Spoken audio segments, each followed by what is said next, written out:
Vaccines are a tool, just like supplements and vitamins, just like medicines, and honestly, just like nutrition and lifestyle. But at the heart, the main core, the foundation of health, it is nutrition and lifestyle. And we have completely shitted it up, ignored it. We've put it into the fringe where we have to sit in a podcast studio and try to get people to get excited about it. You know what I mean? It's like, it's despicable.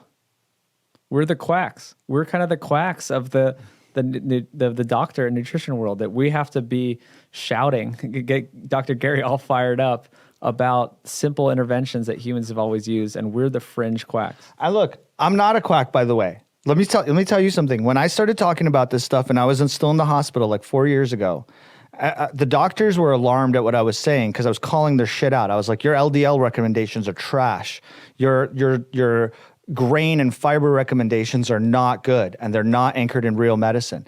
The doctors would get scared. And what happened? I left the hospital. I started my practice more aggressively. I went back, and lo and behold, so many doctors have lost weight eating a low carbohydrate diet and intermittent fasting. And I asked them, do you recommend it to your patients? No. Why not? Because that's not the recommendation from the American whatever association. It's time we stop just leaning on these big mega companies and corporations, and you start using our fucking brains. So some of them actually followed your advice. Yes, many. I know that a lot of the nurses did. So there's a movement of nurses that really heard me, and they were struggling, and they talk to doctors, and they see their obese doctors that are miserable, that are overworked and not taking care of themselves and giving everyone the same recommendation, and they see it. So they saw me losing my mind, being like, holy shit, I figured out how to actually help someone. And I had, I don't know, a dozen or so nurses come to my practice. Many of them are now off the majority of their medications. They're out of diabetes. I was trained that diabetes is we've said this, but diabetes is not a chronic, irreversible medical condition. That's bullshit. It is a food-driven, lifestyle-driven disease that can be reversed. Sure, insulin sensitivity is kind of irreversible, but if you stick to your diet, you can control that shit without drugs.